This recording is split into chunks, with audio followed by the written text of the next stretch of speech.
Welcome back. Once again, great to have you with me on this journey as we dive even further into the madness and mayhem of the supernatural world that lies within our own. And though we may not see it, there are small glimpses if you catch them at just the right moment.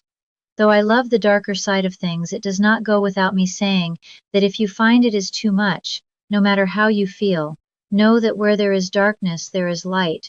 Where there is evil, there is goodness. And within us all there is strength. So without further delay, may I present our next chapter. Bloodlines, Chupacabra, Chapter 8, Part 1, A Little Help from Friends. As the group arrived back into town, they stopped at the small Catholic church once again, pulling into the parking lot. Sandra shuddered in the thought of the fact that Laura had been the religious one, who only ever half smiled. Only as she had sat with the three of them that night, she was the one that went missing. But why did it take her? One could only try to understand its reason. Or was she just a random target? A strong sense of foreboding overcame all, even as they walked up the sidewalk and into the church, to the vestibule, to which they met a man standing behind it, reading what looked like a scroll and muttering to himself as the four approached him. The tall, slender man with the thick black beard and horn-rimmed glasses, who must have been at least in his early 30s, turned to greet the troop as they entered the church. He had been sitting in a pew, closely examining the scrolls that he held in his left hand, holding them up to the sunlight as it filtered through the stained glass windows of the old church. He hadn't noticed Father Flanagan until he heard Larry coughing as they entered. Pushing his glasses up and standing to meet our weary foursome, he held out his hand and introduced himself as Father Miguel Santoro, a priest and shaman from San Salvador in El Salvador, Central America. Father Santoro smiled as the four walked up to him. Ah, Theodore, just in time. I was merely reading the scrolls from Father Pietro had gifted me before my trip up here, and might I say a very interesting read, though I am a little rusty on old Mayan text, but I managed as much as I could. I do think I have got the basics of it, though. Sandra couldn't help but stare at the priest, thinking he was quite handsome and just as eloquent dressed in a plain black suit, rather than the usual vestment that a visiting priest would wear. Ah, Father Santoro, just in time, said Father Flanagan. I was hoping that you would be here by the time I arrived back, and I figured so.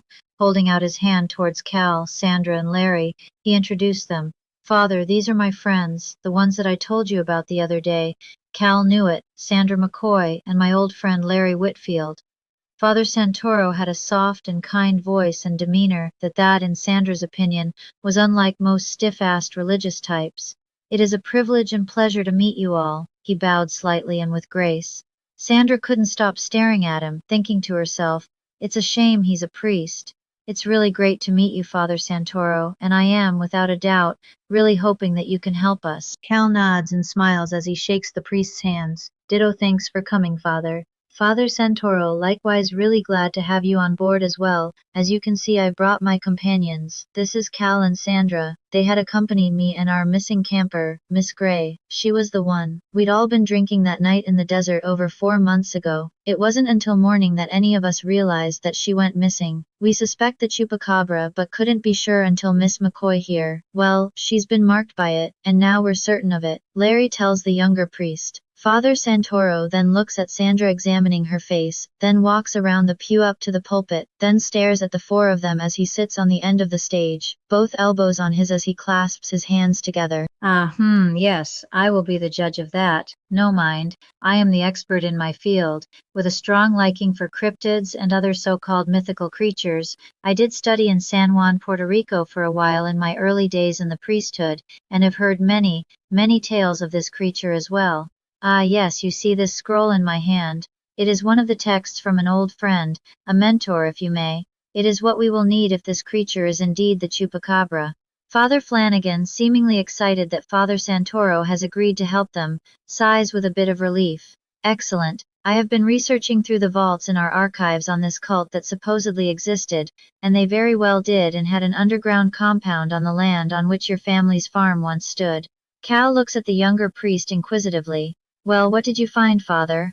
Father Flanagan forgets himself for a moment before regaining his words. A cult known as the Order of Blood God, renowned for its intense devotion and sacrifice of those deemed unbelievers. They practiced all kinds of worship of a creature from old myths and legends, known as the goat sucker, or the Chupacabra. Cal stands aside both of the priests, looking shocked while listening to Father Santoro and Father Flanagan. So, this cult you mentioned is responsible for the beast? Are you sure? What exactly does this do with the disappearances in the last 25 years? Or Laura's disappearance? I don't get it. Cal, trying to understand yet slightly confused, can't help himself thinking maybe watching a little too much investigation Discovery may have impeded him on this matter. Father Flanagan pushed his glasses back up onto the bridge of his nose. The cult established their so-called group back in 1889 by a man named Frederick von Pratlow. He was known for his involvement with a cult in England, the Order of the Black Ram. They were kind of like the Hellfire Club, but followers found his extremism to be too much, even for them, and was cast out. He eventually left, making his way to America with a small group of followers who believed him, the devout, they were called. Sandra looked piqued as he went on, but couldn't help interrupting. So, wait, back up. This is too much, seriously. So you're telling me these blood-drinking weirdos were just hanging out in the desert and praying to a blood god? But what does that have to do with the Chupacabra, though? Father Flanagan sat down on one of the pews, his face like stone as he spoke. It is a little deeper than you think. There was a lot of depravity going on. These blood god followers held black masses and blood orgies. They would select a person, or in some cases whole families, and parade them in black cloth gowns with hoods over their heads, hands bound behind them, on their knees, and in front of a crowd of their most devoted, then pull the hoods off, revealing the victims, before slitting their throats, as blood ran down a long, shallow trench that went down a hole and behind a wall. Most people in town had no idea where they had specifically held these so-called orgies, and most tossed it off as just rumors and hearsay. Sandra, shocked, glanced over at Cal, who had a look of disgust on his face, cringing and shuddering, as Sandra in return cringed out, and looking rather pale, tried to understand what she was hearing from the priest, in utter disgust as well. The lot of them then looked at Father Flanagan horrified. Even Father Santoro's face had gone completely pale, while Sandra, fighting back, as if she were about to vomit, while Larry, stone-faced, just stood with a look of sheer terror, as Father Flanagan kept on telling them about the blood god cult. That is only the half of it. They were trying to appease the blood god or Chupacabra, and every 25 years they had to choose a person or persons to sacrifice in order to keep peace above in the town that lay around your granddad's farm. I strongly believe that beyond doors where they held their black masses, before this farm was even built, Larry was just as shocked. He never even knew about this. No one ever said a word. I had no idea at all, says Larry. And why hadn't we heard of this before? I mean, all of us standing here now. Ted, I mean, you and I grew up in that town, and never hearing about this until now. But why? I mean, how could my family have possibly known? Father Flanagan looked down at his hands, wringing them together. I suspect our previous monks who were in charge of keeping records of a cover-up, and did so as former members of the Blood God cult, and even after it was disbanded in 1913 after Frederick von Pratlow sacrificed his own son to the beast, and your grandfather didn't purchase this land until 1922, according to the Old Town records. The group looked utterly horrified as Larry stared at his old friend in disbelief. So they hid the scrolls in a monastery in El Salvador, says Father Santoro. That is where Father Pietro found them, hidden behind a bookshelf that had fallen into disrepair when he removed it for restoration. There was a small, out-of-place stone that had come loose. It was there that he found these scrolls and gave them to me just before he passed away. In a mysterious accident, or at least the cardinals, so they said. It was an accident.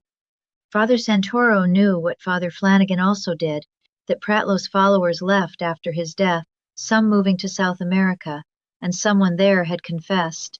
One woman who later repented her sins, and before the eyes of God became a nun, and had lived in a convent that was now the church in San Salvador. She had given them to a priest, then died some time after, claiming that the eyes of Frederick von Pratlow, and cursed for her betrayal. Sandra stared right into Father Santoro's eyes. She was scared. So you believe these scrolls are cursed and killed your friend, and yet you were willing to take that same chance yourself. Are you nuts?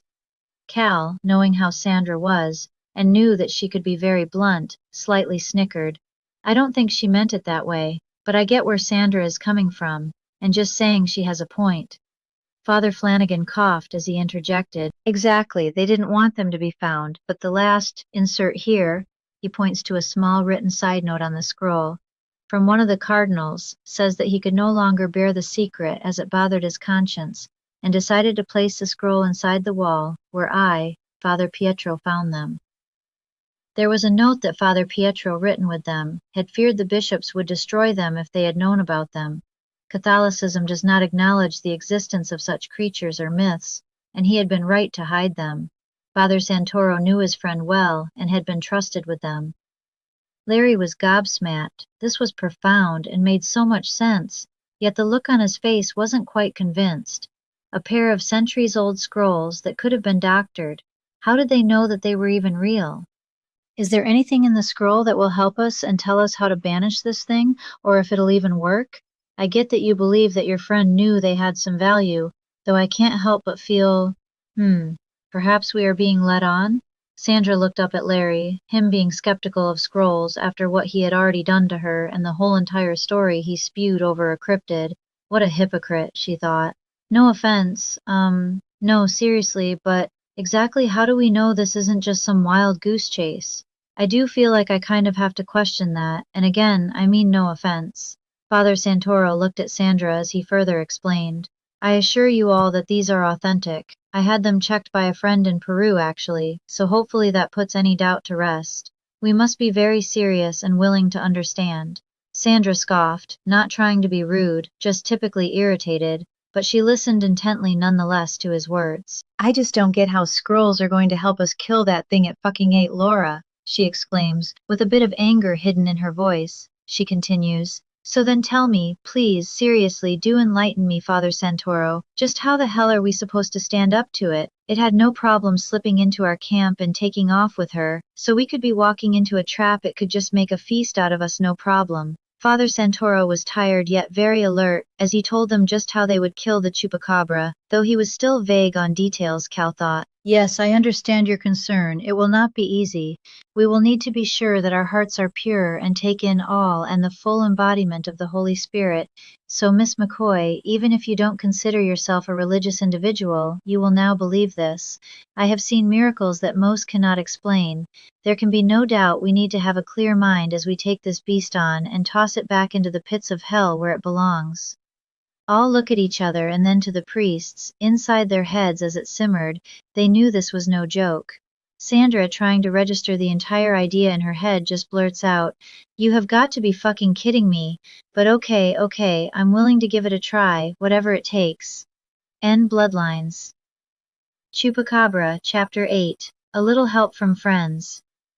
I hope that you all enjoyed this chapter, and please, if you'd like, drop a comment and let me know what your thoughts are on this chapter, and don't be afraid to hit the like and subscribe if you would like to receive notifications and hear more from Bloodlines Chupacabra. Take care and stay safe. Maybe burn a little sage or Palo Santo wood for good measure, to guard yourself from what lurks in the shadows at night. Until next we meet, good night.